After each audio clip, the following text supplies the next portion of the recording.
Want to find your seat for the event of your choice but can't get one that fits your desire or your budget? Well, my friends, SeatGeek has you covered. SeatGeek is the official sponsor of the Snake Sports Talk Show. With a list of over hundreds of events to choose from, SeatGeek will assure you that you won't miss your seat with the amazing view of your choice at the most affordable price. Whether it's looking for your best seat in the house of your favorite sports team, finding live concerts that get you closer to your favorite artist, or enjoying your spot at your favorite live shows, comedies, and more, SeatGeek has it all just for you. Go online to SeatGeek.com or download the app on your mobile device through Google Play and the App Store. And as a special offer before checkout, use promo code SNAKESPORTS and save yourself $20 off of your purchase of your first ticket and experience why SeatGeek is the most trusted ticketing app for your next event. Remember, that's SeatGeek.com and download the app on your phone with promo code SNAKESPORTS for $20 off and find your seat with SeatGeek.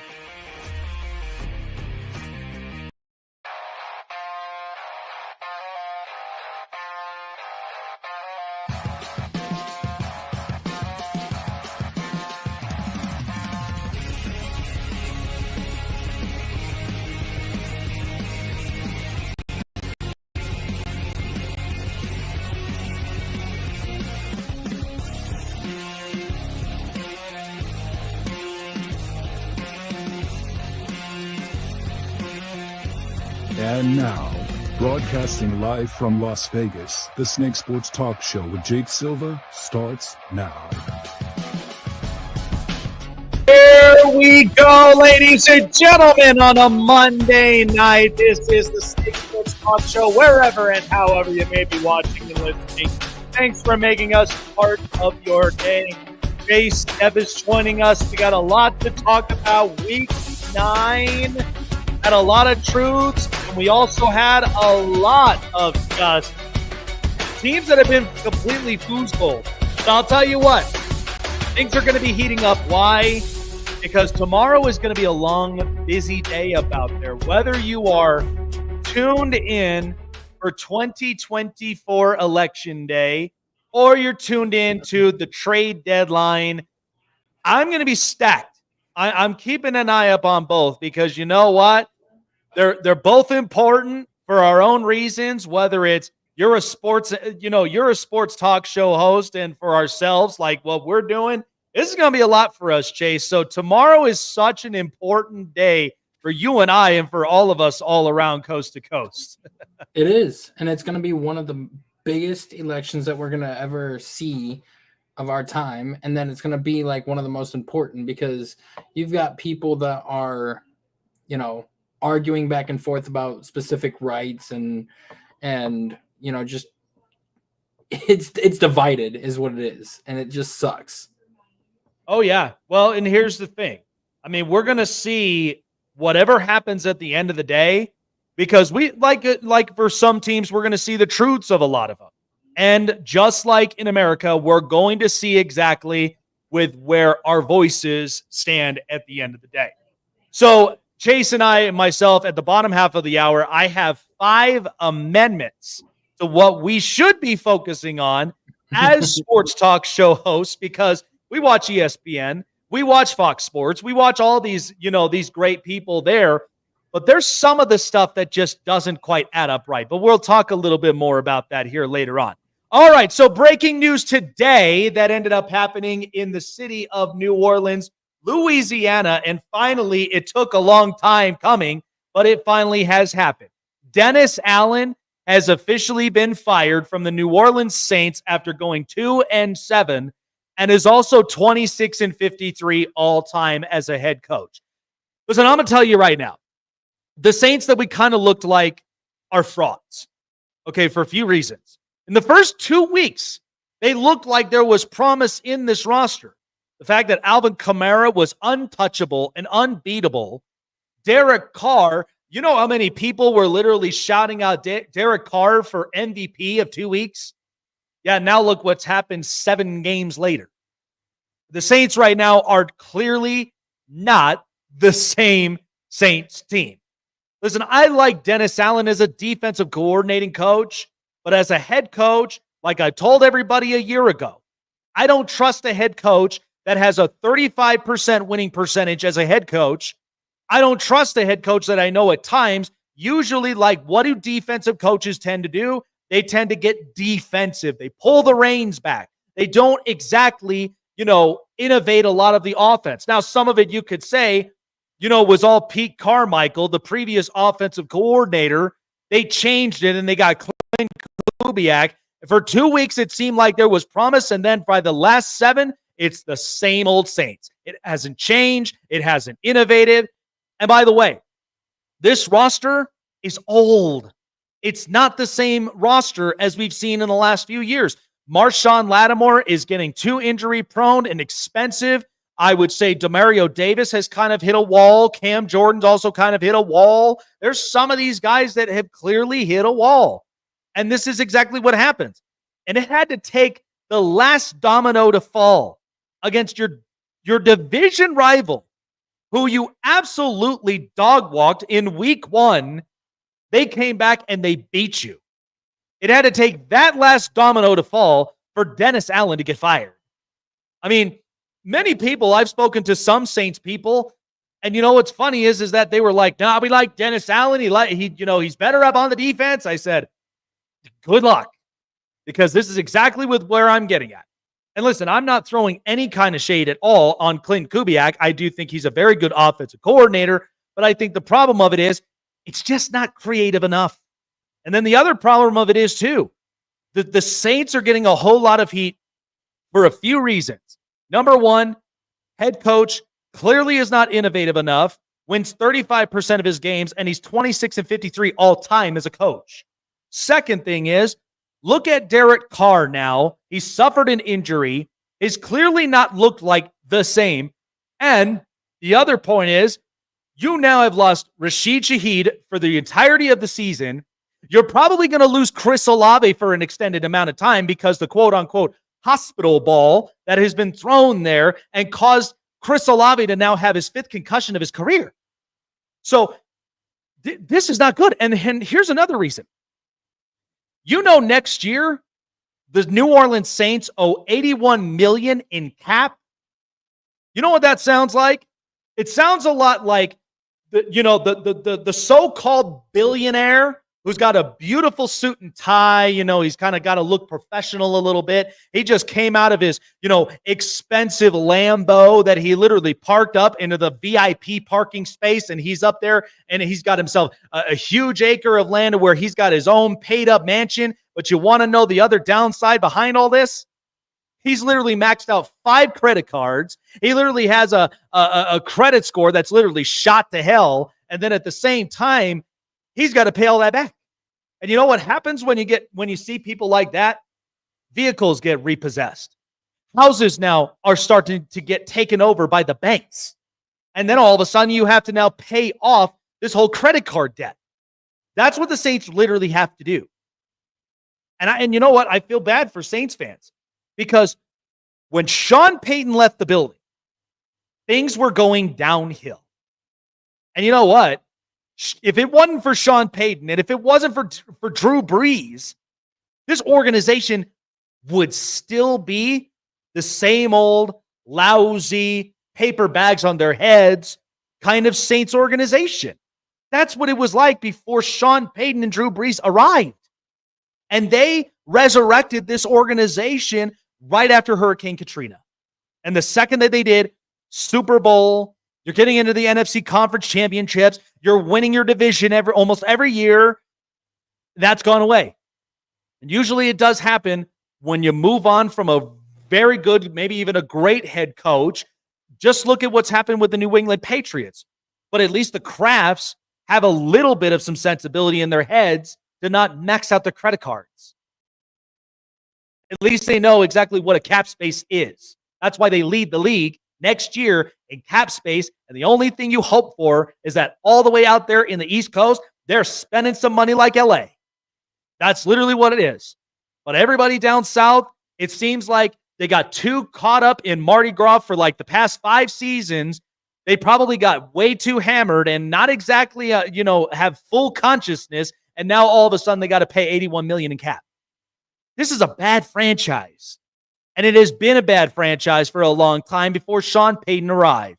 They were not a team anybody honestly paid attention to, other than the fact that they had great players from Sam Mills to Archie Manning to a bunch of other players. This is kind of what the reality now. And it sucks. And so when Sean Payton comes in, changes the culture, resurrects the franchise, brings in a franchise quarterback, and they win a Super Bowl, they're finally taken seriously. But at least with the New England Patriots, they've already had won 6 Super Bowls in the franchise history, having one of arguably the greatest coaches or the greatest quarterbacks, and I think arguably one of the greatest coaches of all time until Andy Reid literally takes over that title. And the thing about it is the Patriots, they have a very defensive history, but they're not dumb enough to end up running up this entire cap space. The Saints have been doing this now for 5+ years. It's time to literally let everybody go. You need to have an entire fire sale, even if you got to be the guy to literally throw up your table, literally have a yard sale for at least great pricing for all these other 31 teams up out there. You got to do what you got to do. But you cannot sustain yourself getting penalized every single year because you're owing this much money, and you ended up paying a contract extension to Alvin Kamara. You don't need, how the hell do they even have the money left for this? Who signed them another credit card? If it were me, and if I'm the NFL police, I'd be penalizing them until it gets to the point where everything gets revoked. Credit cards get revoked. They got to now, the punishment for at least the next 5 years is pay off that overdraft fees. That's literally what it is. Because any of us that has been in financial businessing 101 realizes overdrafts and bad credit scores, and not to mention maxed out credits, suck. Okay? So that's literally what it is. The Saints need to do better than this. But I cannot trust having a coach winning 35% of his games, and yet they're going nowhere. I just can't trust that. So the Saints need better. I think if you're Mickey Loomis, you better blow this thing up. Because I can't even believe that they owe this much for next year. What an embarrassment. And it's bad for all the Saints fans out there. All right. So since I'm done ranting and raving about the 8 Saints, I'm going to move over to the Las Vegas Raiders, my hometown of Las Vegas, because here's the thing. Vegas is built upon a strong culture. We saw that with the Vegas Golden Knights. They won the Stanley Cup in 6 years. Okay. And when you don't build recent successes, this is where it gets you. So the Las Vegas Raiders have announced they have fired offensive coordinator Luke Getsy and also multiple staff members on this organization while the team literally continues to lose. They've already lost 5 straight games. So what's kind of a bad look right now for the Raiders is that the fact that first-year full-time head coach Antonio Pierce is literally dealing with the aches and pains. This is what he's dealing with. So Raider fans vouched for Antonio Pierce to be the head coach. And here he is now. I hate the fact that when I see a coach that people vouch for and then all of a sudden they want to bail on him, you practically just set this guy up for failure. You don't even give him a chance to really kind of turn this thing around. And listen, everybody bought into this. Max Crosby, multiple personnels on the defense, they bought into this idea because they felt like they needed to have a culture change. The problem of it is, and I've said this before and I'll say it again, you are with what your ownership is. Clearly, and I've been saying this for the past, Mark Davis is not his father, Al. Okay, Al Davis was a rebel. And if you remember correctly in history, Al Davis actually if you think about the Raiders shield, didn't you know that originated when the Chargers first came to Los Angeles in 1960? Did you know that history with Al Davis literally goes all the way back? That's why the Chargers and Raiders rivalry has been so strong for long years. And then by the time the Raiders came into, their own, Al Davis owned the team and they were not respected by the NFL. They were basically the rebels of this league. And not to mention, too, The NFL was doing any and everything to piss off the Raiders. And the Raiders flipped them, the hypothetical bird, and basically said, we're winning this damn thing. Just win, baby. That was exactly with what that was exactly their excellence strategy. Okay, and Al Davis will forever be legendary for this. But his son is not built that way. You know, you think about ownership sons. Like, I remember with what the difference was between Hal Steinbrenner and George Steinbrenner. George in his deathbed would probably be freaking out, literally seeing with how Hal Steinbrenner has been running this organization the last few years. But yet the Yankees have always been successful with selling merchandises. They've been successful with as far as buying players, because that has been a long stretch. Or look at Jeannie Buss and Dr. Buss. Okay, Dr. Buss took this organization over for the Lakers because he wanted what goal? To beat the Boston Celtics. Because he wanted to dominate Boston's years of dominance for a very long time. That's where Magic and Kareem and James Worthy and so many other players have come into this very organization, turned the whole page around. And it's been a long rivalry since. You also look at the Dallas Cowboys with Jerry and Stephen Jones. Okay, Jerry Jones, we already know, has taken so much heat. And I'll get into the Dallas Cowboys a little bit later on in the show. But Jerry had been successful for a very long time since he's owned this organization. Okay, merchandise sales have always climbed up. Ticket sales, it seems like they always seem to sell out all the time in Dallas because there's always promotions. Not to mention, you also have some of their bars and restaurants there. Okay, he knows marketing. He knows how this works.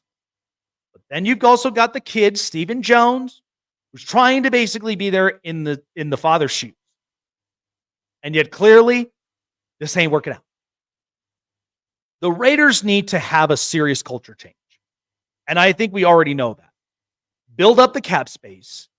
Go get your future franchise quarterback, which is what I feel like, because because everything is all linked to one name, Shedeur Sanders. That's what they're kind of pointing towards. They feel like he could be the future of this franchise as long as you get him an O-line, as long as you give him stable weapons, and as long as you give him the opportunity to where he can grow and thrive. Seriously. This is the golden opportunity. And it's like I talked about before. Getting rid of Davante Adams so you could get draft compensation could be the best thing that the Raiders have done. Because Davante, leaving the Raiders, you took out part of the cancer out of the locker room, who's clearly unhappy. Now he's with Aaron Rodgers, and you all know how the story goes there. But I think if you're the Raiders, you really have got to rip out old past wounds. You got to rip them out, because this has been a same sob story for years and years and years on end. You want to be successful, because if you look at my old hometown of Las Vegas, they are built on success. They are also built on fighting. They are also built on, we want to be competitive and we want to be taken seriously. That's why the Raider fan bases will never trump over the Golden Knights. They were an organization born and bred, made it to the Stanley Cup the first year. Not a lot of people really believed in this team or didn't even know a thing or two if hockey was going to work in the desert. I mean, we tried that with Arizona. Now they're in Utah. But clearly Vegas is real desert hockey. But in the end, year 6, you won a title. You are considered one of the most competitive teams in the Pacific Division and in all of the Western Conference. And so to build upon that success, you've got to be able to invest in this success. That's why you got to have a success plan. So that's why I think if you're the Raiders, it's the right thing where you let go the stuff that doesn't work. Luke Getsy, I'll be honest with you, this is part of the reason why it didn't work in Chicago. Because of dual tight end sets, I get that if you want to get an extra tight end for blocking or receiving. But Brock Bowers is the real deal. Okay, and he's arguably going to be a serious problem in the future. But you got to be willing to extend the plays. I mean, Gardner Minshew's up out there. You would think that he would get something right, but clearly they're going backwards. So you get rid of the OC. You're clearly tied to the coach. You're not going to give up on him yet. And here's the other thing. Antonio Pierce is clearly not Nate Hackett. Okay, he knows what's going on there. Nate Hackett was clearly out of his skis in Denver. So at least invest in it. Don't just bail because of the way things look right now. Give him a chance, give him a shot, and let's see exactly with where he pans out on it. Good stuff. I mean, I will be as real and as truthful as I possibly can. The Saints are clearly frauds. The Raiders know that they got to rebuild this thing and they got to make the culture stronger. But like I said, the trade deadline tomorrow is going to be so jam-packed that there is going to be some serious momentum changes at the end of this. And listen, I know with how you're feeling from this past Sunday's loss, but the Browns at the very least are going to have a plan. I mean, you kind of have to have a plan. That's what the one thing that even what we'll talk about in the bottom half of the hour is if you've got a plan, people want to hear that. People want to have some hope and optimism because if you don't have a plan, somebody's going to get fired. Somebody is going to seriously get canned at the end of the day. And I have been hearing a lot of rumors and, so here's what I've been hearing. I've been hearing that David Njoku's on the trade block for the right compensation. I think that they don't want anything less than a third-round pick. They're trying to get either a first or a second-rounder out of him. And then I've also heard that Greg Newsome is also on the trade block. He's still on his rookie contract. I think he's got one more year left for a fifth-year option. And there's a lot of guys that could use a corner like him. And he's going to want an extension. Yep. I know the Commanders have a lot of money, and they're in desperate need of a corner. A lot of players have been talking to their agents, requesting to go to the Commanders and everything. So that could be a guy that we could see move. Wyatt Teller, our all-pro guard, we could see him getting moved due to money concerns. And there's a lot of people out there that need offensive line help badly. I know the Texans are one team in particular that are looking for interior line help. And then the last rumor that I have been hearing is that if we lose to the Saints coming off of our bye, Kevin Stefanski is getting fired. Oh. And the mixed emotions that a lot of Browns fans have about this move, because everybody's sitting here saying it's not his fault. And I agree. He was thrown into a terrible situation with the Deshaun Watson thing. We saw what he was able to do with the quarterback that he wanted and the one that he wanted to coach with Joe Flacco. And you force him to give up play calling and let Ken Dorsey call plays for the rest of the season. The locker room just doesn't seem to, they apparently love the coach, but they lack a sense of accountability per se. Like Kevin is such an even keel guy. You see guys like Dan Campbell get fired up for everything or even scream and yell at the players. Kevin doesn't scream. He doesn't yell. He doesn't do anything. And I think that that's what's happening is you don't see the fire in these players' eyes like you do and the passion for them wanting to play. And I hate to say it. I really do. And I would love for Kevin to stay here. But at the end of the day, you've got to have a scapegoat. And usually it's the coach first, then it's the GM, and then it's a complete rebuild after that. And usually that's exactly what happens because especially when you look at, today's society, we're a caffeinated society. We are held accountable for our patience because we don't have any. And especially when you look at these billion-dollar owners. They don't have time for this because if you told them this is going to be a 5-year plan, you know what they say? Make it shorter or otherwise you're not the right candidate. Because the second that you mention about a plan, but that's where a lot of these owners, they're more guilty of it because you could tell Carolina's going through this. It seems like the Browns for years was going through this. It didn't even seem like that they even had a plan. It's like they're always drafting the quarterback, and then what? Then what? How are you going to lift this organization up? And so that had been a serious problem. But then you look at, the Saints. He had no plan after, Sean Payton and Drew Brees left. And so, you're starting to see a lot of these organizations, and it's funny because it almost brings it back to the time before all those pivotal changes happened to those organizations. And now they don't even know where they stand. Yeah. And it's just crazy because I'm sitting here thinking, like, I want Andrew Berry gone more than I do Kevin Stefanski. And here's the reason why.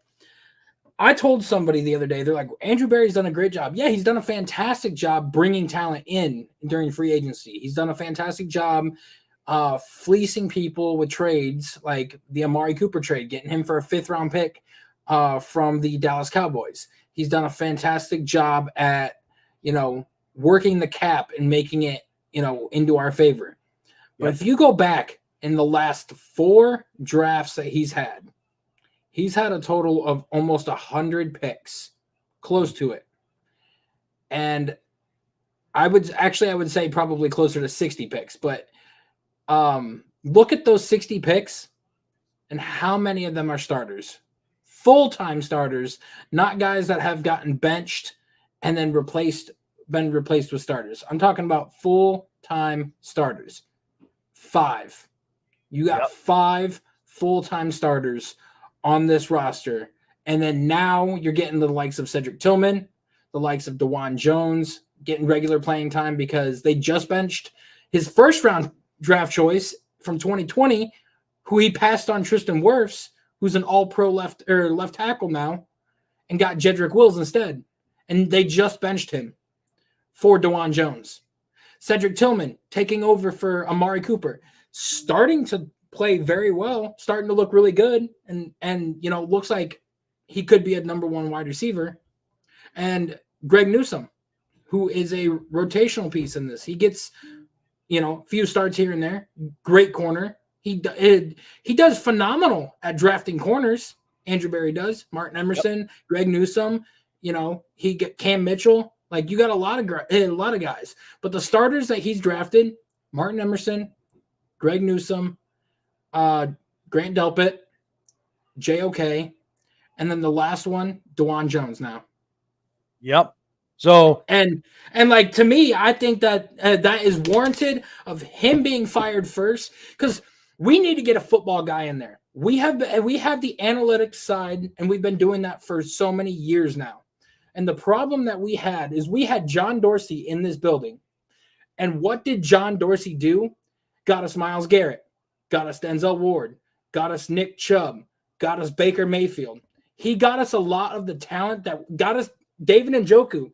He got us a lot of the talent that we have on this roster that was great pieces that ended up filling in and playing that starting role that we needed desperately. And we do not have that football guy. We got it based off of analytics. And the reason why Kevin stuck around this long is because our owners said that they were always impatient.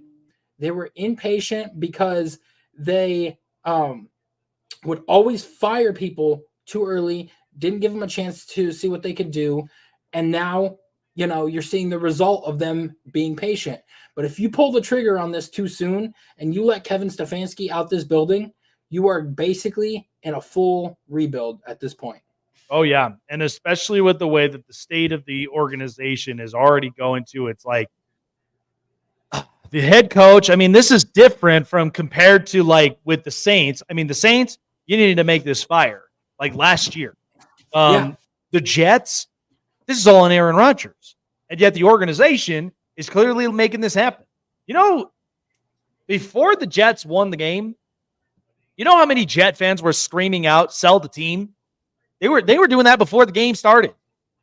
And they all were like, sell the team, Woody, because it's just like you're just sitting back watching this circus show happen. And it's just like, yeah, the Jets win, but you're 3-6. So it's like, that's not something to be too happy and comfortable about. But yeah, this would feel different because I love the coach. I love with what he's done there, in his past. But I mean, you let him go. That's not going to be that is not going to be a good feeling in Cleveland at all. Yeah, it is not. I mean, and to my opinion on Kevin, like, I know that a lot of people want him gone because they said that, like, the mood has shifted in Cleveland. Like, yeah, he's gotten us to 2 playoff appearances and a playoff win. He's gotten us to 2 winning seasons out of 4 years and everything. But, you know, a lot of people are like, if that's your standard, that's sad. You need to do better, is what they're saying.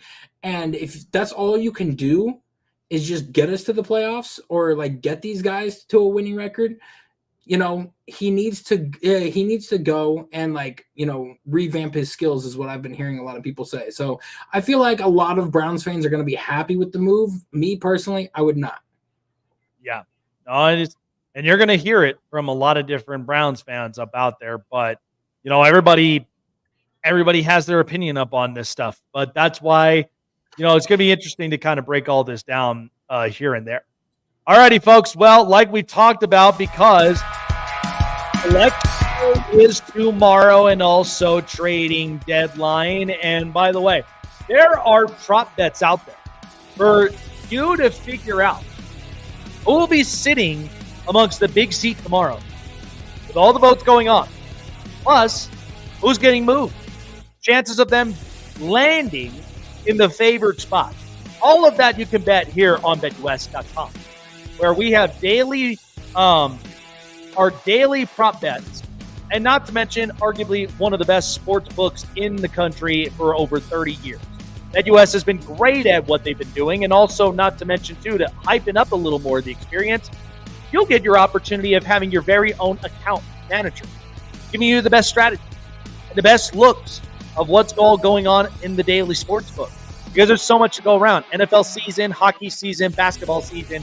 Oh yeah, it's all in full swing here at BetUS. When you sign up $50 or more in your deposit, 150% bonuses or 125% bonuses of up to $2,000 in your first 3 deposits to give you more of the chances to win and more of the fun to keep you on the edge of the action this year. Gambling problem, call 1-800-GAMBLER or seek therapy in your respective states so you don't gamble recklessly when you use BetUS, because they want you to enjoy the fun and make sure you gamble responsibly. BetUS, where the game begins.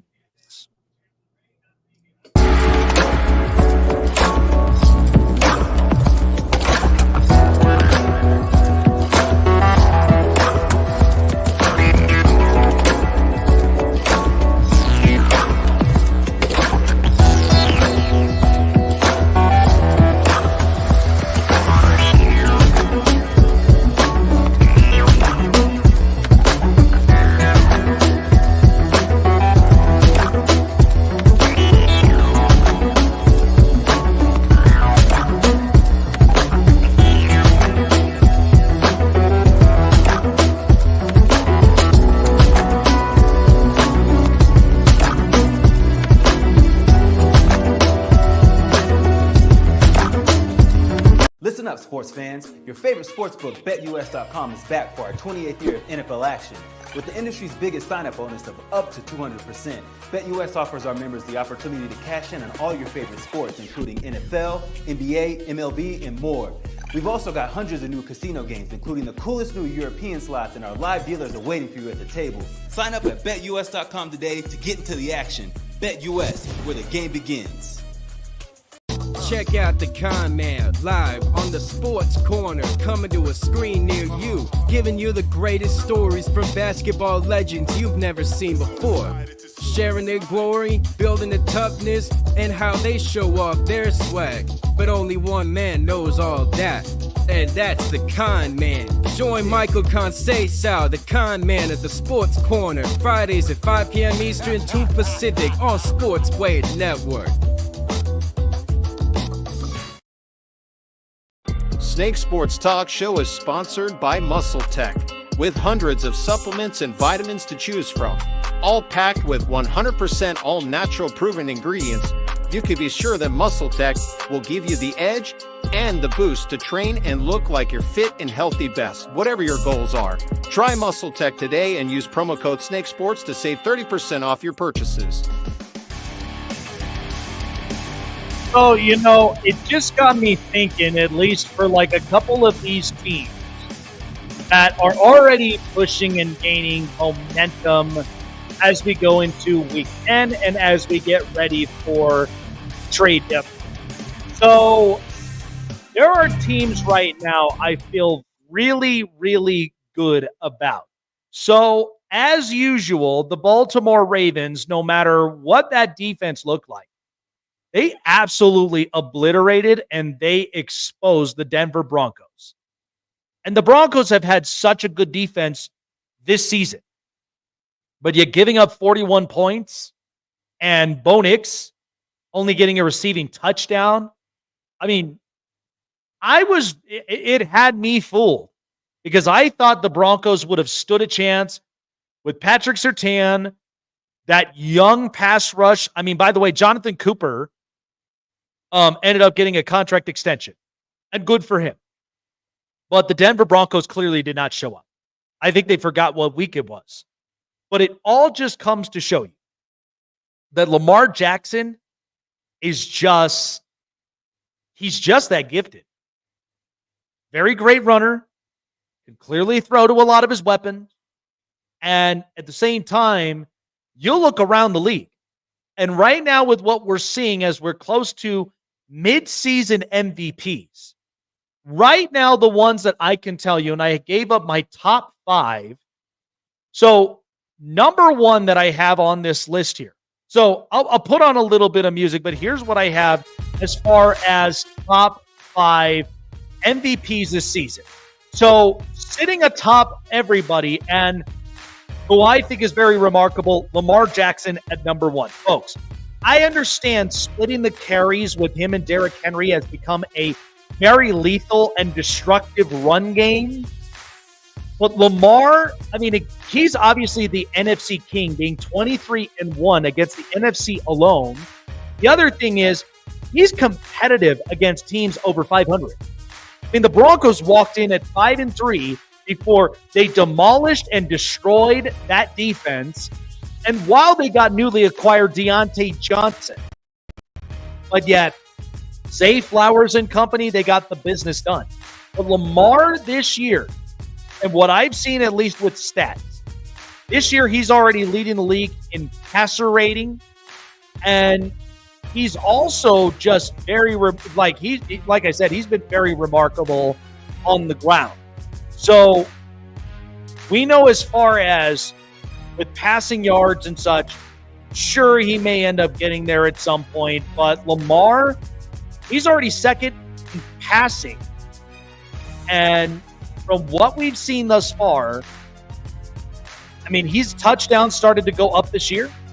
So I liked with how things were looking for him. So he's second in passing. His touchdowns this year, he's third in touchdowns with 21. And he also has less amount of picks. And the other thing is like his win percentage has also been very, very high. He's winning 70% of his game. Completion percentage is up there at 68. So he's completing a lot of these passes, but he's also been rushing for more. So his rating, though, this year, it's blowing everybody out. 120 as a rating, and a quarterback rating, he's at 77. So this year's been great for him. Number 2, Josh Allen. Here's my reason for Josh Allen. Because everybody thought that he was not going to perform this year, but clearly, without Stephon Diggs and without Gabe Davis, he is the franchise. He is the offense. Okay, because this is why you needed to give him a run game. You needed to give him an offensive line, but you also gave him a receiver in Amari Cooper. And so with Josh Allen this year in passing yards, he has already 2,000 passing yards. He's 300 behind Lamar Jackson, but he's also been one that's been scoring up touchdowns. He's got 17 touchdowns, 2 picks, by the way. He has less amount of picks than some of his cohorts, because Lamar only has at least 2 picks as well. But Justin Herbert's the only one in the league with at least 1. 1 interception. But Josh Allen, his quarterback rating this year, 73, which gets him up to 105. So Josh Allen clearly has been moving this Buffalo Bills offense, and it's been incredible up to this point. So I have him there at number 2. Number 3, it does not look like it just because of the way that the team has looked. But Joe Burrow. Let me tell you something. Joe Burrow, his completion percentage is at 70.2. He's got a very good completion percentage. That is amongst 5th amongst Jared Goff, Tua Tagovailoa, Jaden Daniels, and Baker Mayfield. And he also has 2,200 passing yards, which is just right behind Kirk Cousins. He's 4th in that category. Touchdowns this year, he has 20 touchdowns and 4 picks. And he also has a quarterback rating of 76 and 108. So had it not been for the state of the Cincinnati Bengals, with where they look like because the defense is atrocious, the offensive line clearly can't protect him. But as long as Joe Burrow is throwing the ball to T. Higgins and to Jermaine Burton and to Jamar Chase, things are good for the Cincinnati Bengals. It may not transpire to it because of the way that the team is looking, but he deserves to, at the very least, get some love and, honestly, get at least just the opportunity to be recognized with it. Because you know what this looks like? This looks a lot like a Heisman Trophy race with this MVP with the way that Joe Burrow is playing. Number 4, and you know what? Kind of hard for me to really say it this way, but I'm going to put a little bit of Baker Mayfield here.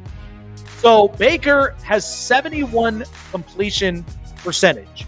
This is just before Mike Evans and Chris Godwin went down. But Baker has been balling this year. And he already has 21 touchdowns and 9 picks. Now, he has ended up going up in the pick department.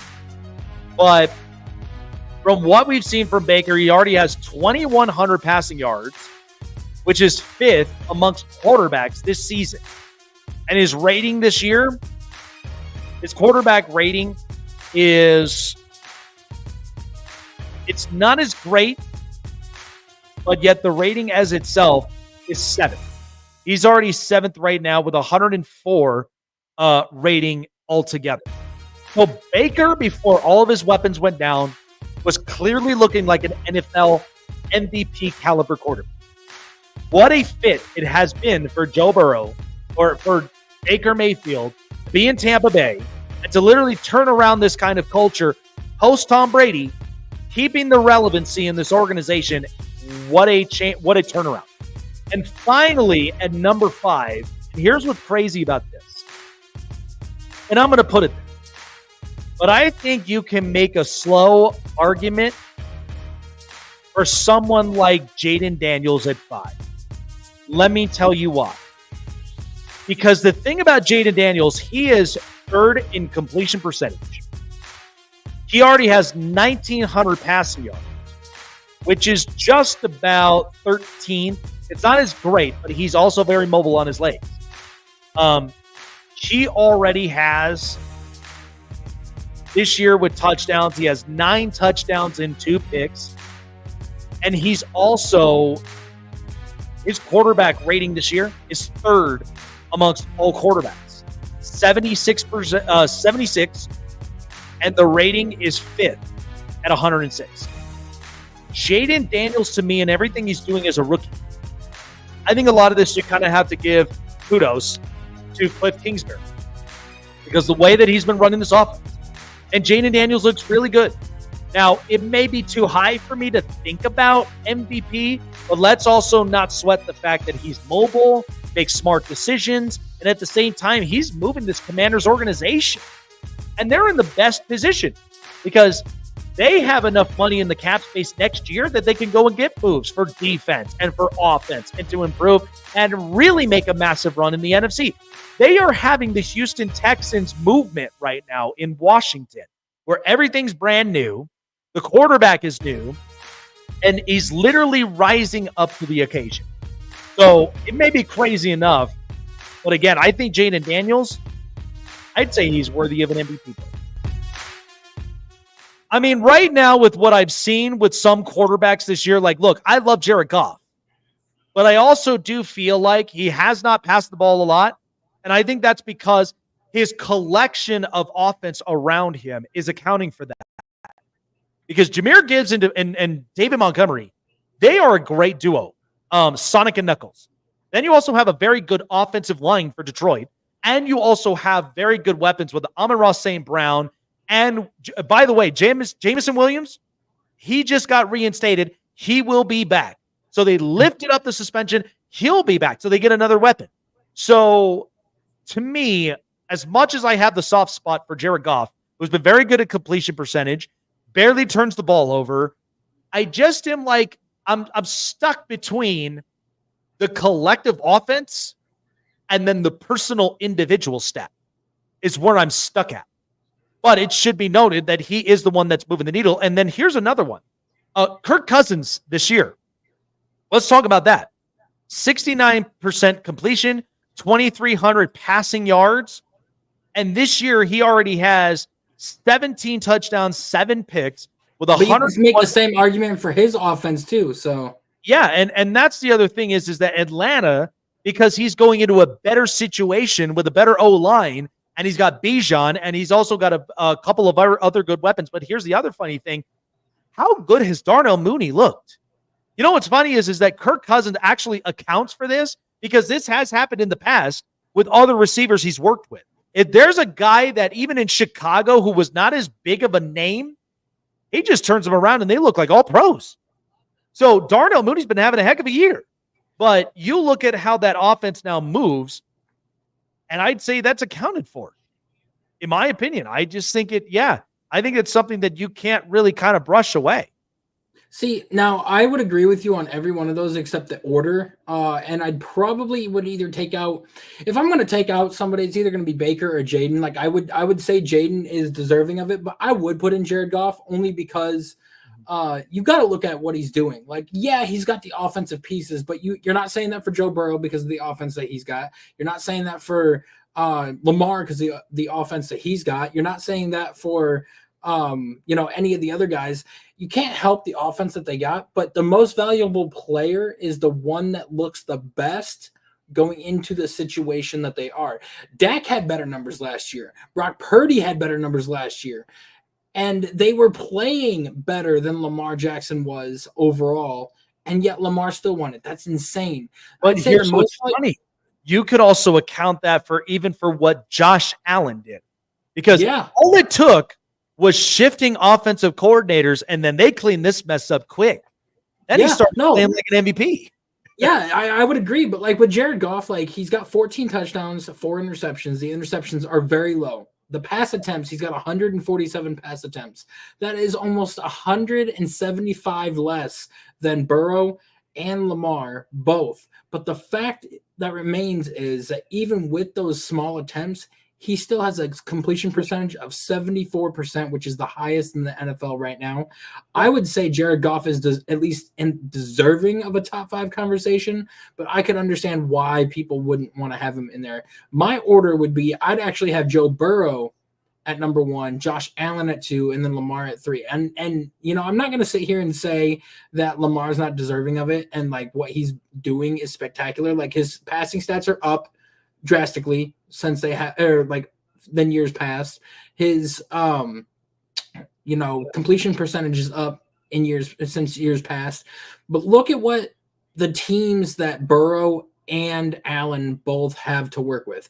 Burrow's got a terrible defense, but an offense that he is clicking with every single week. He's throwing at least anywhere from a minimum of 225 yards.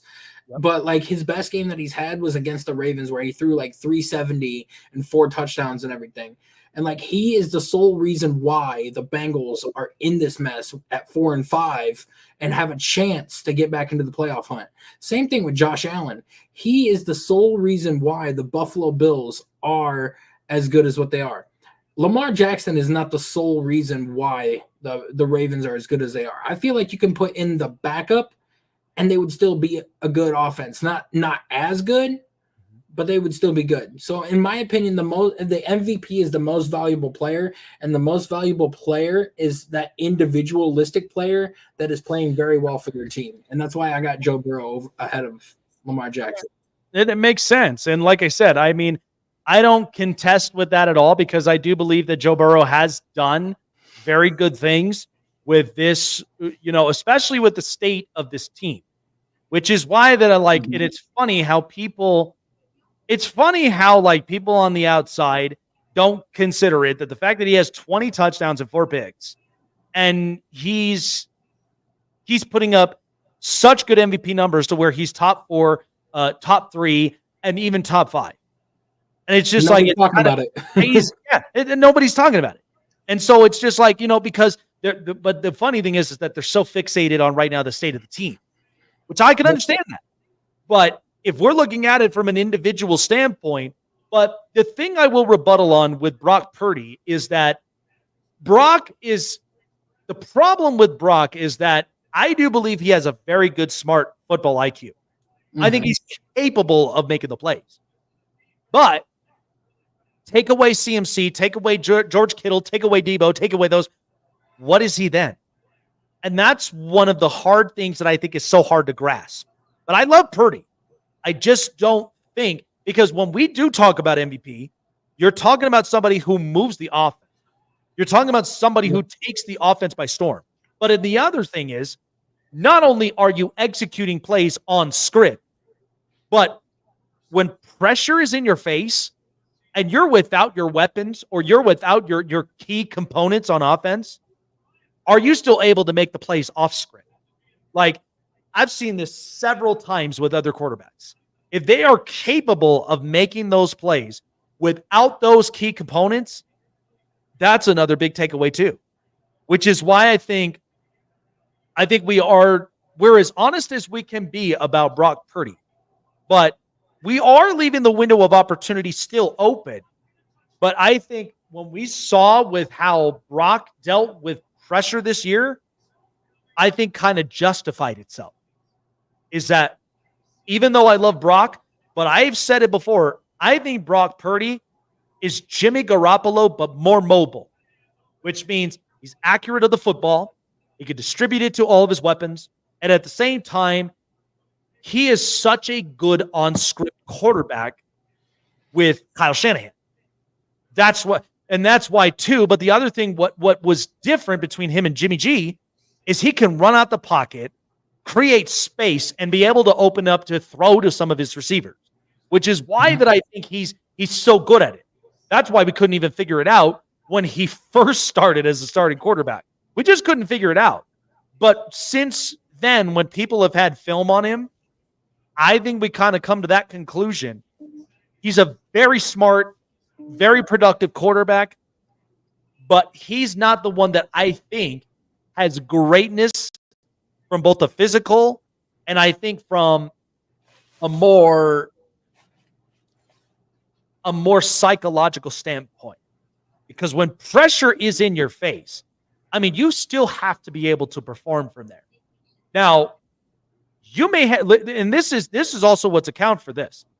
You could be physically gifted, but yet not have the smart mental capacity to know exactly how to use that. Look at Anthony Richardson.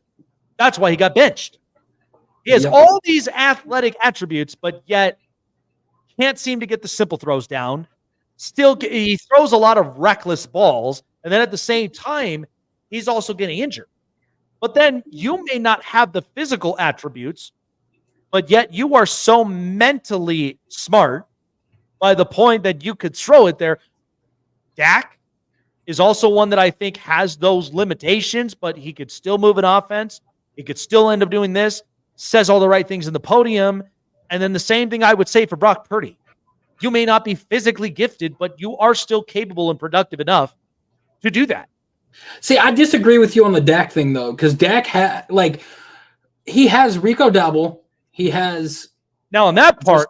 Just CeeDee Lamb, and he's got like Jake Ferguson, and like that's it. And we have seen Dak lead his team to victories by himself with just atrocious weapons and everything.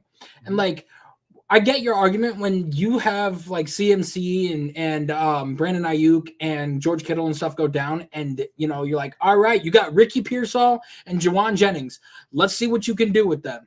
Right. And you know he doesn't perform. But when you've got guys like just CeeDee Lamb and you're working with Jalen Tolbert, and you go down and you end up scoring a touchdown or you end up winning, that in my book goes to show you that Dak is better and like it was at least deserving of an MVP last year, because he put up the numbers with that offense that he had without a run game, without a solid number 2 weapon, and he still put up 4,400 yards and like over 30 touchdowns. And see, that's where you account. That's where you account for, because again, I think the problem of it is he's feeling a lot of the weight on his shoulders from an organizational standpoint. And I think that's what's harder, because that's why I said Dak comes with limitations, because there's a part in it when you look at it, because I do believe he has a very good smart football IQ. He could clearly distribute it to a lot of his weapons. But the problem of it is now the Cowboys' window has closed so drastically that it's like, it's CeeDee Lamb, cross your fingers, and then that's the offense. You have no run game.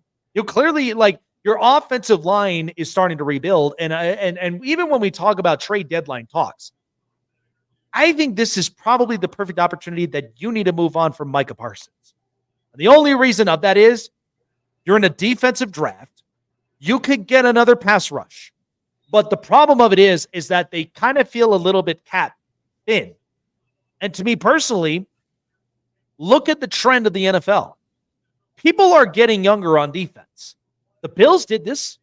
That's why we also account for what the Saints are doing, because they've spent this much on a lot of pieces that right now are not gelling, and it's not working. It's old. They need to get younger, and that's why the Bills are in no way, shape, or form in any under strain, because as long as Josh Allen is protected by that line, and as long as he has capable weapons and he has a run game with him, then Josh can move forward with that.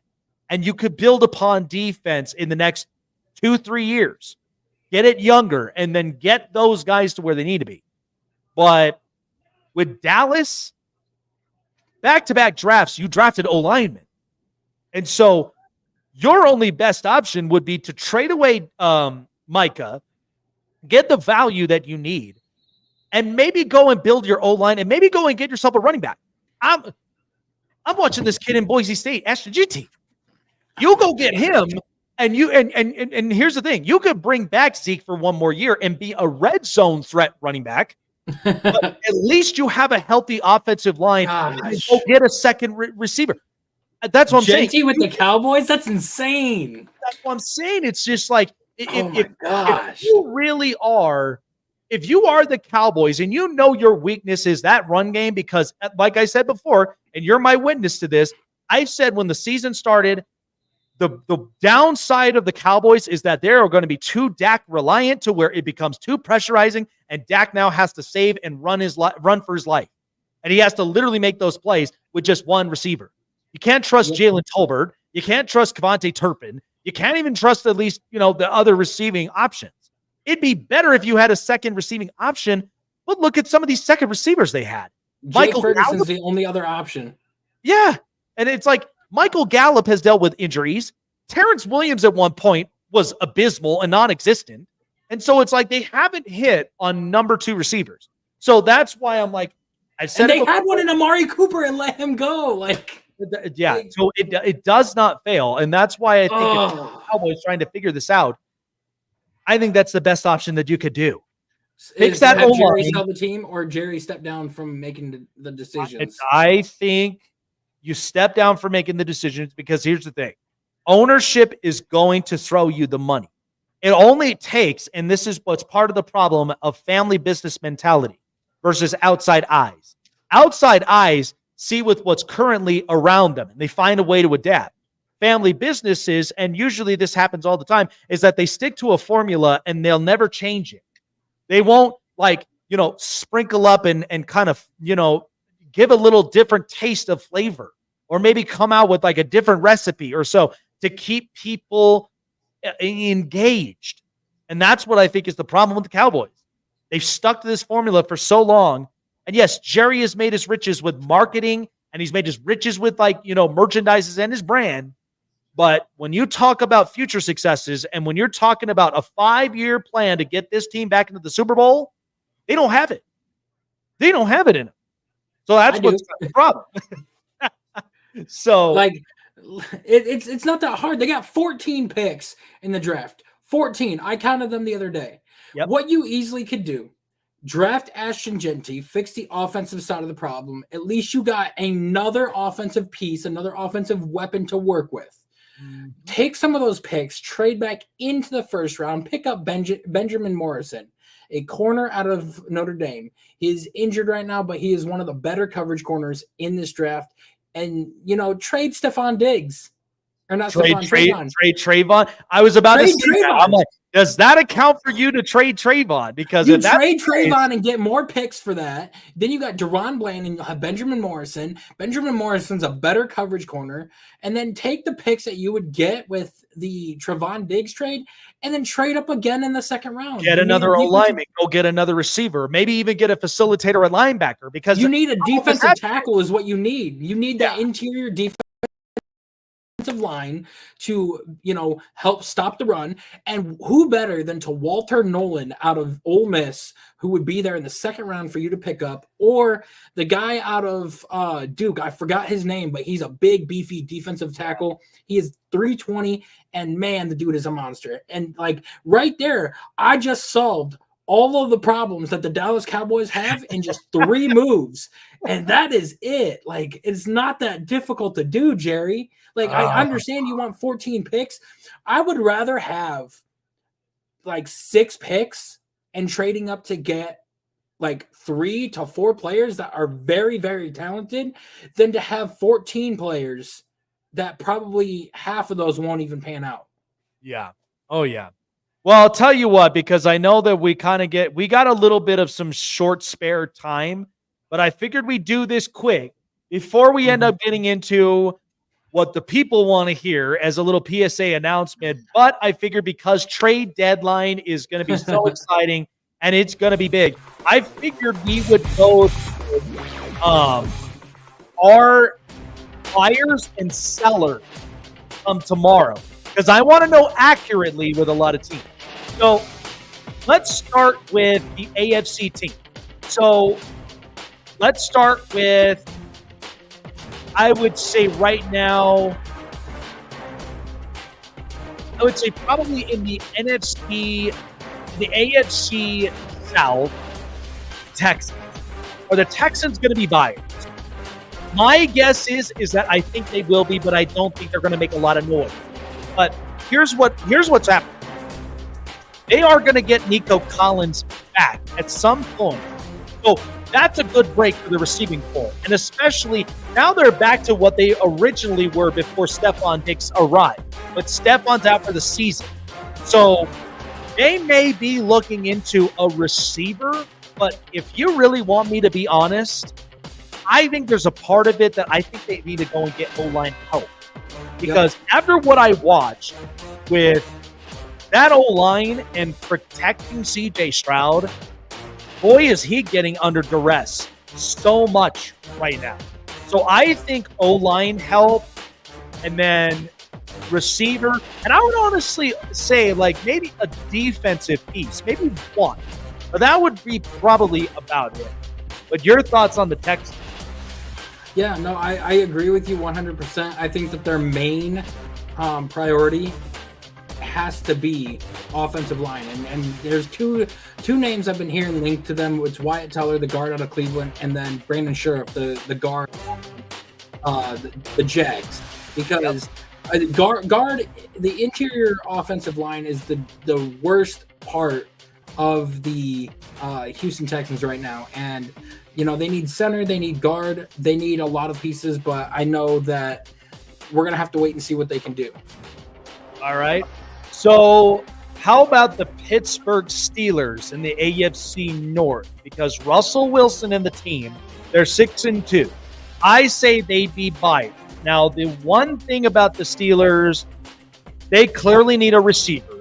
And I think the reasoning of this is because outside of George Pickens and Calvin Austin, I haven't even seen much of Roman Wilson, to be honest with you. But I do believe that you'll get them another receiver. This could help them with at least their over the top. I would also say their O-line help a little more in the interior because they are going to need a little bit more help up on it. They did get some draft picks, but you got a rookie, a second round, like a second-year pro.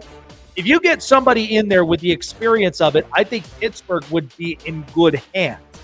So I think, receiver would be a one big option because it's not a bad idea to have at least 4 set receivers there, and then you figure that out. So I think the Steelers are buyers in this one.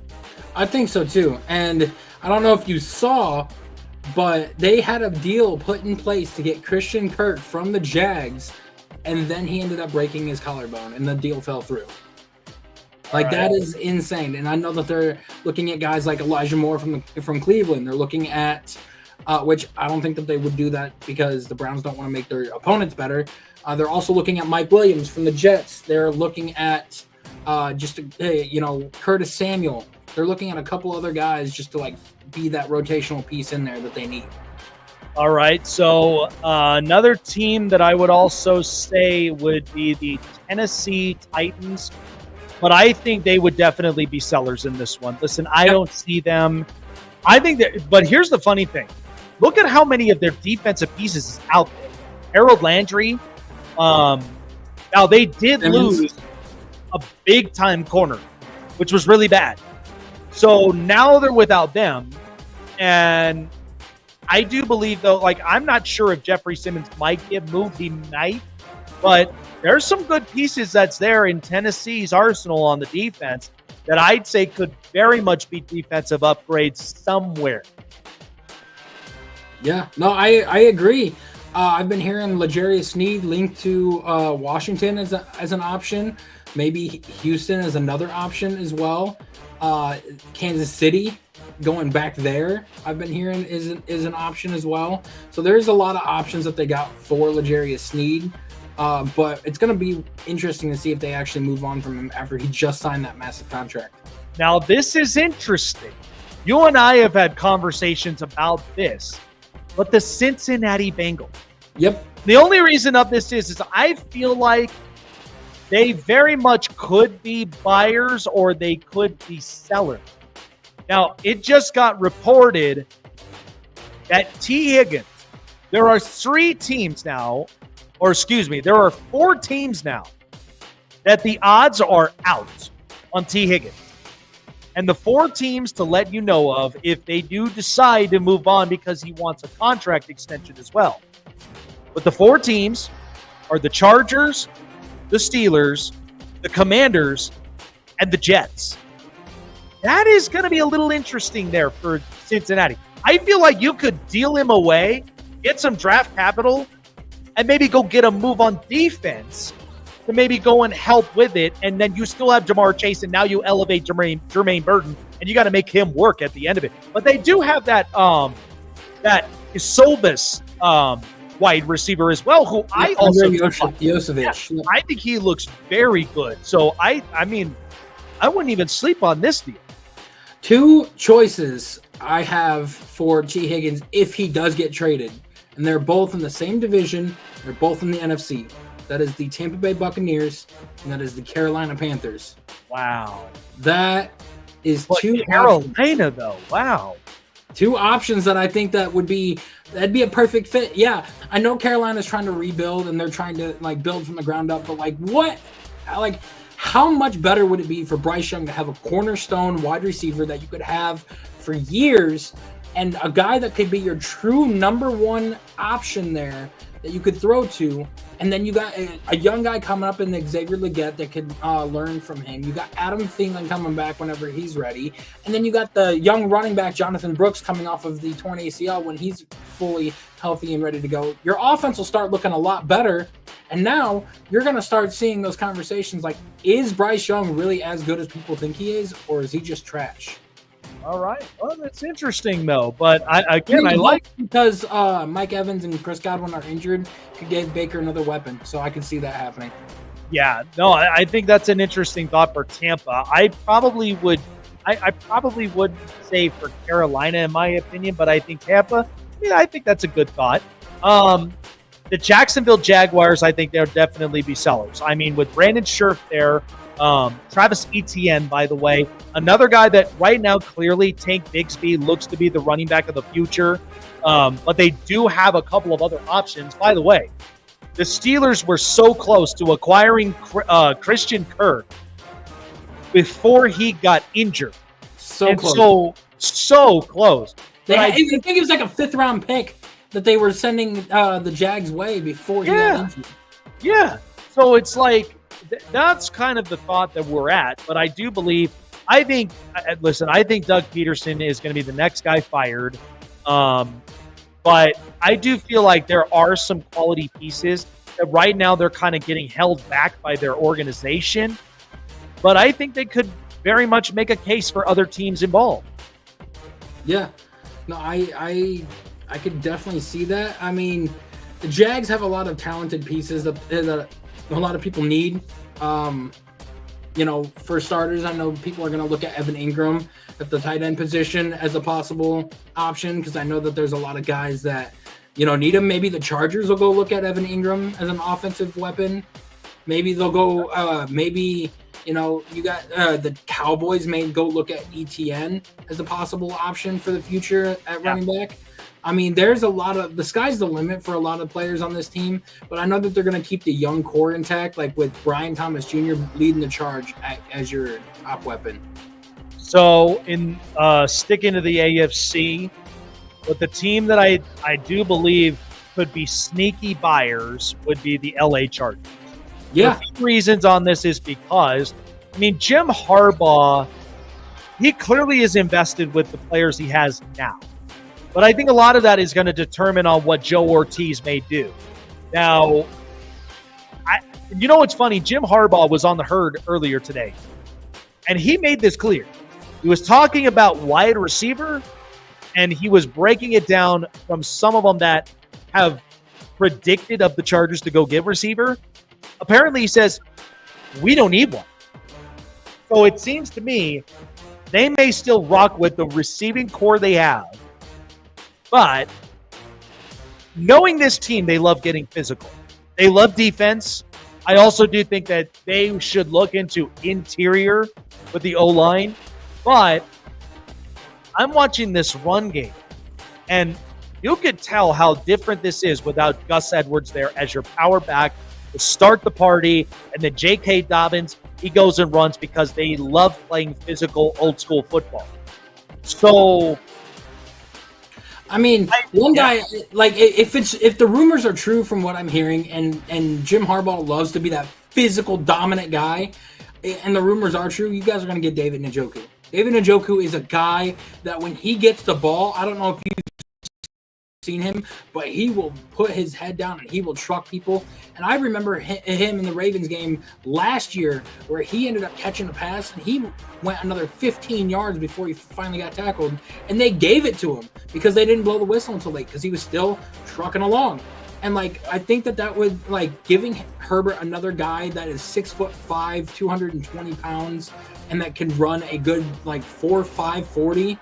That would be a great piece for Justin Herbert there with Ladd McConkey, with that run game. I could see it happening. I'd hate to see him go, but if we can get a second, maybe even a 3rd-round pick for him, I'd be okay with it. So speaking of David Njoku, the final AFC team, of course, the Cleveland Browns. He is selling. Next year, they owe $4.8 million. They're kind of stuck in this situation with Deshaun Watson's contract. But lots of names out there. Zadarius Smith, Greg Newsome, David Njoku. and I think Miles Teller, there's a couple of some options there. So, but I think if you're going to do this to shed the cap, I think right now would be the perfect opportunity to do that, to at least get some guaranteed deals come the next future years ahead. Yeah, right now we got 10 picks. You trade 4 guys, that's 4 more picks, maybe even 5 more, depending on how many picks you can get for one of these guys. Wyatt Teller is, I think he's making like $14 million or so per year as our offensive guard. But the problem is he's still a young guy. We've got him signed through 2026. I want to sit here and say keep him because who knows what's going to happen, like with Joel Bitonio, because Bitonio might just say, I'm going to call it quits for a career. He got drafted in 2014. He's been here for 10 years. He's getting pretty damn close to the age where offensive line usually retire after this, or at this point in time. So I wouldn't be shocked if he's gone at the end of the year. We got Zach Zinter to fill in on the offensive line. Andrew Berry's going to draft a couple more pieces more than likely this year. But, this offensive line, it's in shambles compared to what it is what it was last year. And in terms of cap, David Njoku's a cap hit. You've got Wyatt Teller is a cap hit. Greg Newsom's still a rookie. And, I would say keep a hold of him just because we don't know what the health is going to be of Denzel Ward with having his 7th concussion last week against the Ravens. And then Zadarius Smith, like Adam Schefter said that they've got a deal in place with the Lions. They're just working out the compensation package. So, all right. Yeah, it's going to be really interesting, though. So the AFC, some teams there we know that can shape up. Now, quickly, we're moving to the NFC, and the team that, of course, is the hot commodity at 77-2, the Washington Commanders. Yes. So right now, they are buyers.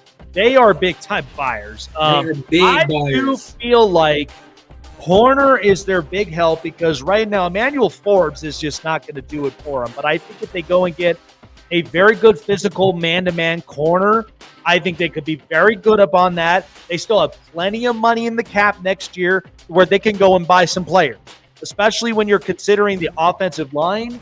You're considering a couple of other key pieces. But I think they're in great shape.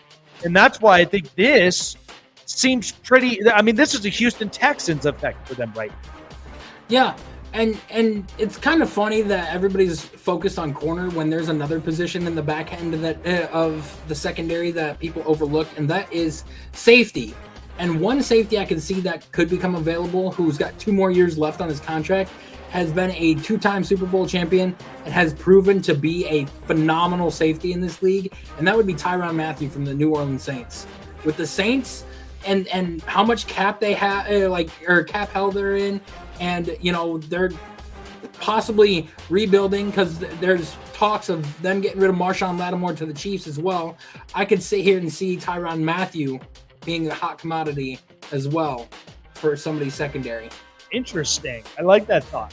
All right. Well, let's see exactly what the Commanders do. But in the next one, I feel like the Philadelphia Eagles that are 6-2, right now they're starting to get hot. And at the same time, I feel like they've cleaned up a bunch of stuff. Now, the only problem that they have been having is on the edge. They haven't quite gotten the edge rusher to literally go up against opposing offenses. Mm-hmm. That has been a problem because if that pocket is clean, that's going to be an issue for that Eagles defense. But Cooper DeJean and Quinyon Mitchell, both those rookies look very, very good. But I think edge rusher, could be the only thing. They already got A.J. Brown and Devontae Smith.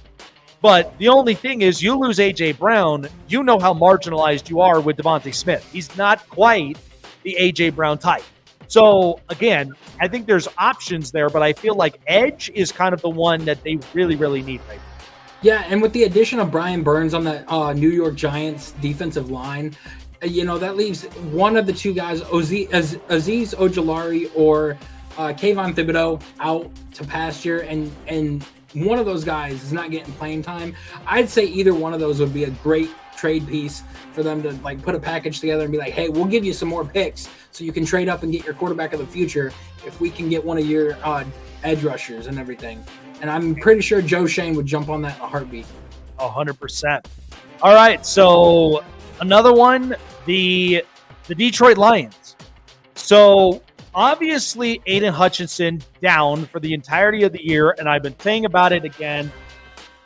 I feel like D lineman and edge rusher is kind of right now their thought process of it, because right now Kirby Joseph looks very good. Brian Branch looks very good. So that secondary has not been tampered with at all. They've been playing very, very well. I think they're just great at a lot of stuff. But I feel like, and I've been saying this too, if you're going to go in and get an edge rusher, I feel like Harold Landry and I would say Zadarius Smith are my two options for the Detroit Lions, because this Max Crosby thing or this Myles Garrett thing, I don't see it realistically happening. But those two options right there is good enough that could potentially help you to where you can have a complimentary piece now next to Aiden Hutchinson by the next year. So I think that works. Yeah, no, I would agree. And like I said, Adam Schefter reported that the Browns have a deal worked out to send Zadarius Smith to the Lions. They're just working out the trade compensation. I don't know what the Browns are asking for. Other options that they could look at if they want to add a second one is two guys from the same team, Cam Jordan and Chase Young. Oh, wow. Either of those guys would be a great pickup for the Detroit Lions to use. Aaron Glenn can get the best out of both of them, and it gives Cam Jordan a chance for his second ring. Or no, he didn't even have one with Drew Brees. So yeah, it'll give Cam Jordan a chance at a first ring of his whole career, and gives him the chance to go out as a champion before he retires. All right. Well, that is interesting though, but I like the thought, because even with, and you know what's funny is they're predicting Chase Young is worth a 5th round, which what does that tell you? I mean, that just gives you plenty of options. But yeah, even if you get a Cam Jordan there, I'd say that's a very well enough push to where you've got literally two players right there on the price of one of them. So I think that'd be perfect. It brings up a lot of cap space for you, or for the Saints. That does. All right, the Atlanta Falcons. So my thing with them is, when they brought in Matt Judon, I thought this team would have gotten more sacks. Apparently, we were wrong. They now have 6 sacks of the year, less than a lot of these teams with pass rushers who are making more than that. So I feel like they could go on an edge rush, and I almost feel like Chase Young could be an option there, stays in the division, and somebody that's low compensated, but you got to get me somebody that's going to get to the quarterback. Because if they're not putting in the pressure, and AJ Terrell and Jesse Bates and all them in that backfield is doing more of the work, that may not last as long if you're not putting up pressure. I can see that. There's a couple other names that are being thrown out there that I can see because of these teams that are losing consistently. And two names that I keep seeing thrown out there for D-line help if anybody needs it. One is Josh Hines-Allen from the Jacksonville Jaguars. I know that he's a young guy that just signed a contract extension, but with how bad the Jaguars are looking, I can see them getting ready to move on from him. And the other guy is DeForest Buckner, a defensive tackle from the Indianapolis Colts, who's been a great interior piece for them. And, he is getting a little older there in age, but I still think he's got a lot left in the tank. And obviously the defensive scheme that he's got is not working in Indy. Go get him into a different defensive scheme, and let's see what he can do. He might be a good fit for anybody out there looking for defensive line help. All right, moving on from there. I do believe that we talked about him briefly, but the Tampa Bay Buccaneers. I mean, I feel like right now they're lacking up in wide receiving right now with no Mike Evans until after the bye week of 11. Chris Godwin out for the year. They're relying on a rookie, Jalen McMillan, and I feel like that if they get themselves at least a mid-tier wide receiver, I think they would stand a chance. But, the part of me believes, and even with what we're seeing with that young defense of Tampa Bay, there's some options that's good up in there, but I do feel like if you get a mid-tier receiver, Tampa may have at least a very good jump despite losing both their receivers for the coming future. Yeah, and I think that a good guy, like a solid rotational piece that would be available if you want to go get him for like a 5th, maybe even a 6th round pick, that'd be Mike Williams from the New York Jets. He is not getting any playing time over there with Devontae Adams and Garrett Wilson, Alan Lazard, and then even Malachi Corley getting some looks in there now. So you're looking at him as the 5th wide receiver on that roster. You could use him.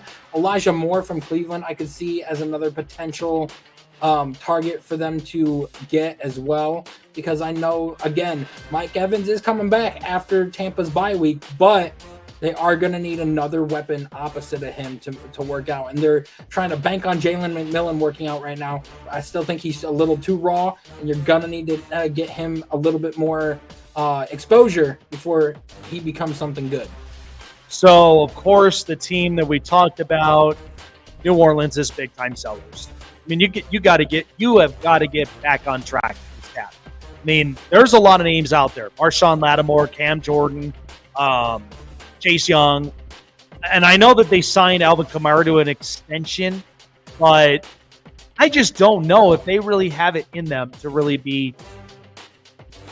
just be trying to make this work. I think this is right now becoming so much of a dumpster fire. So, but I really hope it, because if this team does not go on a fire sale tomorrow, I don't even know what to think with that Saints organization. I don't know what Mickey Loomis would be thinking if that's the case. Well, you also got to factor in, like, this is the trade deadline and everything, but look for some owners to try to fire head coaches as well. But like I do sit here and think that we're gonna see some New Orleans Saints get off the board. You know, you might see Cam Jordan go somewhere. You might see Chase Young go somewhere.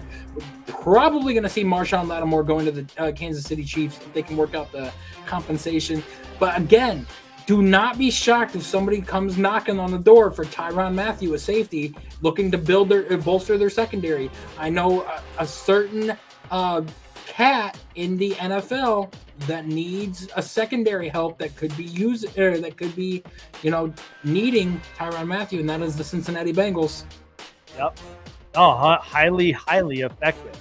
Now this is an interesting team, but the Arizona Cardinals, who are leading the West, I don't even know what to think of them, because right now I do believe Kyler Murray and Marvin Harrison Jr., if they get on the same page and they're connected, that offense, yeah, and Trey McBride, and even when you got James Conner in that run game, my thing with the Cardinals, and I've been saying it over again, is I feel like offensive line has needed to be their help for quite a while, but I also do think they lack some pieces up on defense. I don't know what to think of them.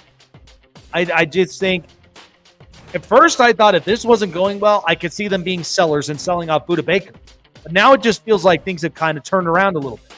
They have a little bit, and I think Jonathan Gannon will get one more year to see what he can do with more talent that they bring in, especially on the defensive and offensive side of the ball. And, it's going to be very interesting to see what they can do. But I do think, I think another option that they need, they need O-line help, but they need wide receiver as well. But it's just, to me, it's very hard to gauge and judge this team. I think that that if you're gonna go after somebody, you might want to go after either a wide receiver or a defensive line piece, just to help bolster this defensive line. And again, Azeez Ojulari would be a great fit for somebody needing an edge rusher. Now, what they did end up doing is they did acquire Baron Browning from the Denver Broncos in exchange for a 6th-round pick. They just did this earlier. So they got a piece, but will that be more than enough to really kind of get them over the top? So that is a good question. Very interesting, though. The LA Rams. I don't know what to think of this team. I mean, there's been good days and there's been some bad days. I don't know exactly really what to think of them, because this is a team that, they got a bad break with injuries, and, Stafford and company, they came away with a win against Seattle this week, and they've won 3 straight. Do they buy or do they sell? I don't know. I think, but one move, though, I could see them moving on from is Tre'Davious White. I don't think he's quite working with this scheme on the defense. But I don't know if they're going to be buying or selling. I can't figure them out. Yeah, I think the Rams, there's two pieces that they need. They need secondary help and they need linebacker help really badly. And I know that with the Rams winning like they did yesterday, that puts them in second place in their division for a three-way tie with the Niners, the Cardinals, and then them as well. And I can sit here and say right now that if they either got a corner or a safety or even a linebacker, I think that would definitely put them over the top for their division. And, I can't think of any safeties other than Matthew and maybe even, there's not very many good safeties in the league right now that are, on crappy teams that would become available. But you could also see them go after a guy like L'Jarius Sneed as well. I know that they were in the running for him the first time around. He just wanted a little bit too much money, but if they can move some money around, we can see that happening. And there's been rumors, been trade talks and everything that they're possibly going to move Stafford to the Vikings in exchange for Sam Darnold, because with Stafford at 36 now, they're going to want a younger guy in there. And if Sam Darnold is as good as what he is with Kevin O'Connell, imagine what he can do with Sean McVay and how well he can be. I can see that as a good trade happening for both sides.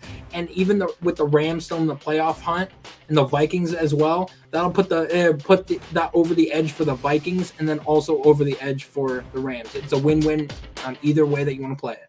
Well, what's interesting too, one last team I wanted to list down, which I think is interesting because we do want to get into our PSA announcement, but Seattle. The rumor buzzes that I'm getting is it's surrounding wide receiver DK Metcalf. Now, what's funny? I've been told from a couple people, and I thought this was interesting. I tried to get a conversation about this yesterday, but just couldn't do it. Couldn't get the open time. But my thing with DK Metcalf is there is a part of him that I think from a maturity standpoint, there's a bit of that he should honestly clean up, but he is a freakish athlete. I mean, the guy's strong. The guy's capable of going up on one-on-ones. But here's what's funny. The team, and do not be surprised if this does happen, but the team that's out there, what do they love? Physical, playmaker, and I would also say gives a quarterback another weapon that may end up really putting this team up over the edge on their offense. I think the LA Chargers. That's my thought. And this may sound crazy, but think about it. He's a physical receiver. Mm-hmm. He can clearly block, and he could clearly get after, any of his opponents.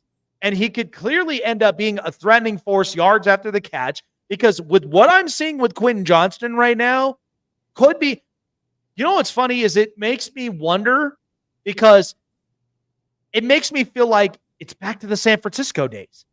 Anquan Bolden and Vernon Davis. Imagine what would happen if you got him and Njoku. That'd be insane, because then that means that there's plenty of momentum now for the offense to move. I mean, that's crazy. What do you think about that? Because I just feel like it's just so Jim Harbaugh to do that. But if you get a guy that you can clean his act up, and he works perfectly with this kind of culture, I just see this being such a Jim Harbaugh thought. Two physical freaks in DK Metcalf and David Njoku, two guys that are one 6'5" and the other one's like 6'3", 6'4", and two just physical freaks that can catch the ball very well. I seen David the other day in the Ravens game, or maybe it wasn't the Ravens game, maybe it was the game before that. A ball thrown in the back of the end zone. He catches it, puts his feet down as he's falling backwards. He has great awareness of where he's at on the field, great awareness of when he catches the ball. And I'm telling you what, it's hard to bring him down. So if you guys got him, you guys got a fantastic pick up there at God, I just see that being such a Jim Harbaugh thing, knowing he had Anquan Bolden and Vernon Davis, and they both were in that Super Bowl, which was kind of nuts because it's like Anquan Bolden already shown that he can be a very good receiver. And I feel like having somebody like that could really, this could really step this offense over the edge. You want to hear not score that many points? You want me to burst your bubble and kind of get you a little sad? All right. Just imagine the fact that after this year, Jesse Minter might get head coaching opportunities and go somewhere. I don't know, man. It's hard. It's hard to walk away from Harbaugh. I'll just tell you that it is very but hard. If you come into a situation like this where the Chargers had one of the worst defenses in the league last year, and you didn't change anything except for picking up Junior Colson on the defensive side of the ball as your major piece, that is phenomenal. The fact that Jesse Minter was able to added rookies amongst it, and that's the other thing is that. Look at them getting Elijah Molden for literally a late round pick. And look at how many interceptions he has this year. Yeah. That's starting to look like gold. And that's why I'm like, and again, we've been kind of through this because look at right now what's happening with Seattle. Seattle's 4-5. It's Brandon Staley, when he took over this team, you clearly saw that when he tried to move defense, it was not as great. He had the entirety of the team that he had to handle, and it wasn't working. I think that's the other thing that I think people are kind of fearsome of because of that. But it's not a bad thought. Yeah. I would certainly be happy of it. All right, well, we got to let the people know what's really going to be going down because we know tomorrow is going to be it's going to be pretty interesting. So I figured I would take the spotlight from here. And so I am going to at least get some music up involved because tomorrow is an important day. We know the trade deadline. We just broke all of that down here. But really what's happening is your focus, America, is going to be solely upon where we stand as a country. Now, I'm not going to get too political, but I figured I would do something here.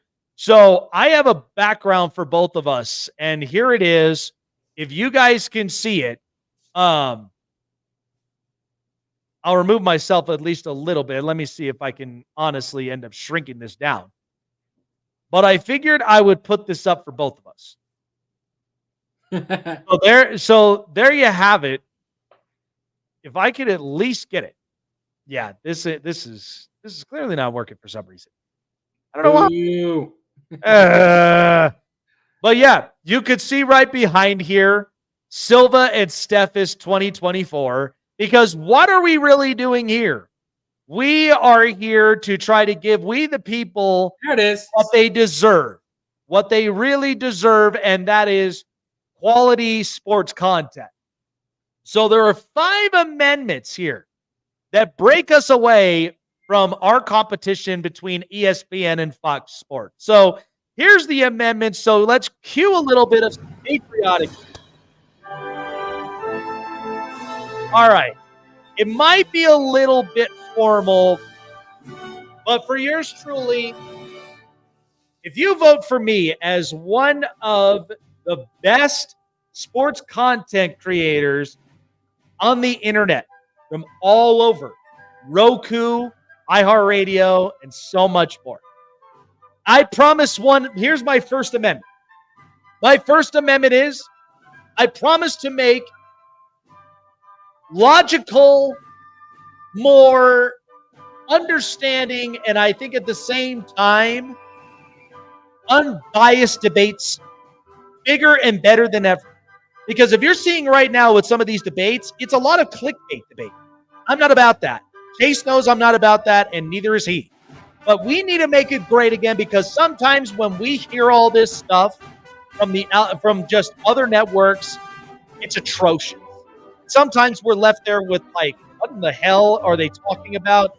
I promise to make it great again for all of you guys to best understand and explaining about certain topics and debates so that we have come to a conclusion. That's what we are, is problem solvers.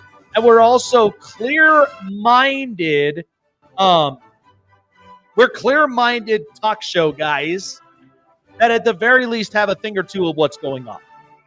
So my second amendment to the people here that are representing for the Snake Sports Talk Show and for Silva Steffes 2024, I promise deep down, that no matter what, new opinion, new information, new opinion, I will choose to stand and die on the hill on a lot of my opinions, but I will never back away.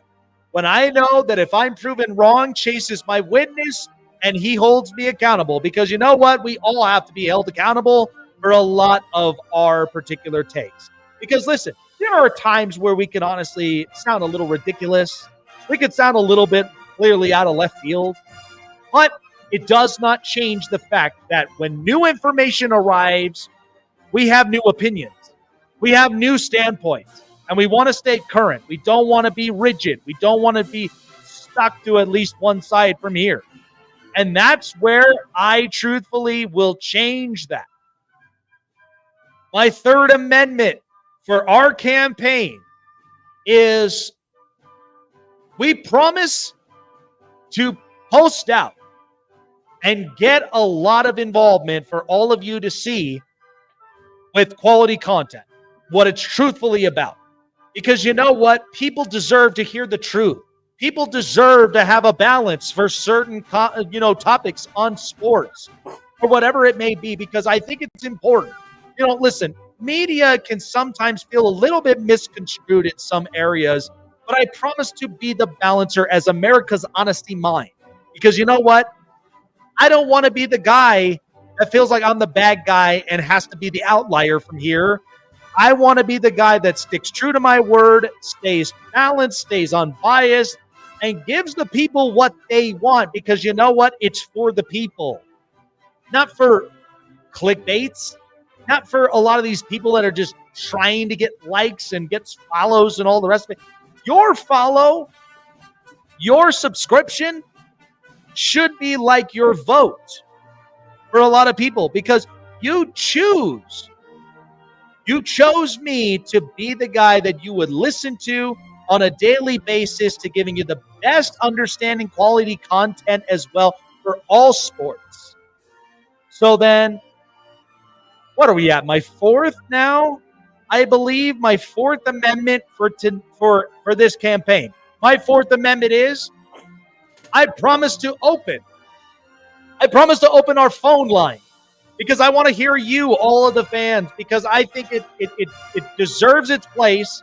It's rightful for all of we, the people, to hear their great voices, of what they think about certain sports topics. So, of course, starting up on it to this show, we will open up our telephone lines, hear exactly your opinions, hear what you have to say, because you know what?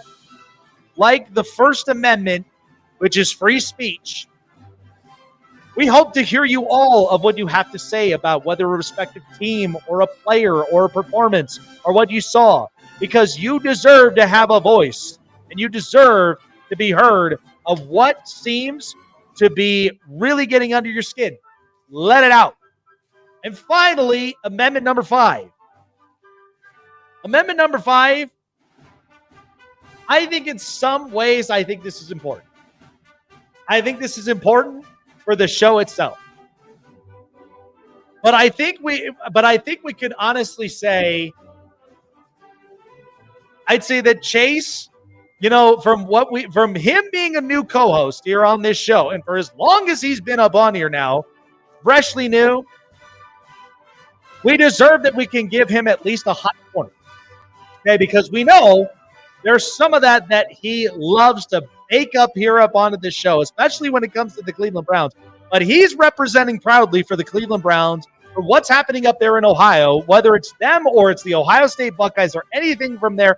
But we promise to basically have a very good hot corner for our friend Chase here to see what's going on there in Ohio. Even if we have to blast, even if we got to blast that song, My City Is Gone, several times just to remind him of Ohio or whatnot, but we give him at least a corner, a voice to really talk about and speak and represent for the Cleveland Browns, because it's all full entertainment at the end of the day. What chances are you going to get a show that has a Cleveland Brown fan nonetheless, but is somebody that is honest and reasonable about the state of Ohio? So you vote for me, you like, you follow, you subscribe, because tomorrow is a big day. I promise for every single one of you that your voices will be heard. You will never be let down from yours truly, to be honest and balanced and unbiased and respective of everything I have to say for certain sports topics. That's going to last throughout the remainder of the year, because next year is a new year that I commence, but there will be a lot of changes from here. So if you like and you follow and you subscribe and you vote for me, I promise to never let you down and make sports content bigger, better, and greater again for all of you, for diehard sports fans who deserve to hear factual sports content. All right.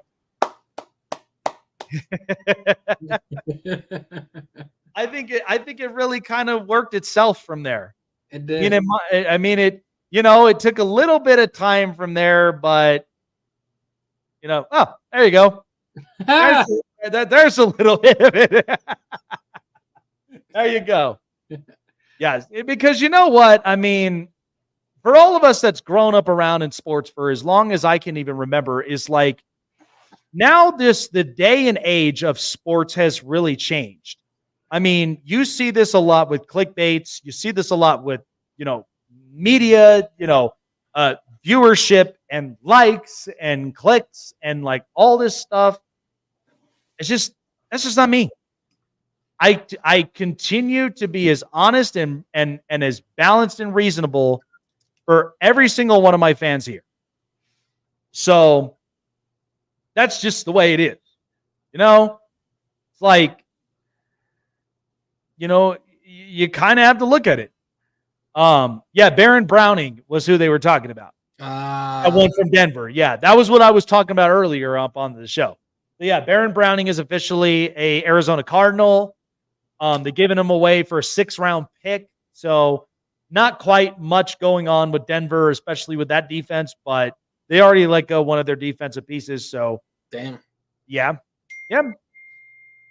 All right. Well, we're wrapping things up. And for all of you that I'm sure you're going to be tuned in for the trade deadline, or you're going to be tuned in to the election 2024, all I hope is from states, coast to coast, all around, you guys enjoy it, but be safe, be kind to one another, no matter what the stance may be, because I know it'll be interesting.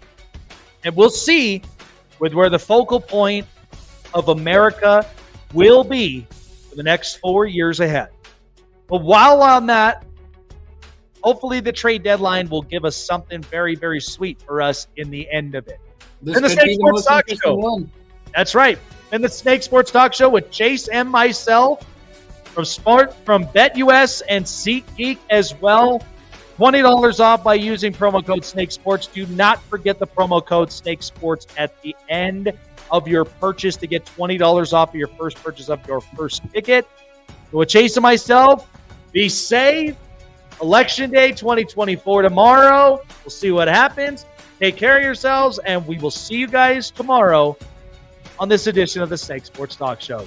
Take care, everyone. Take care.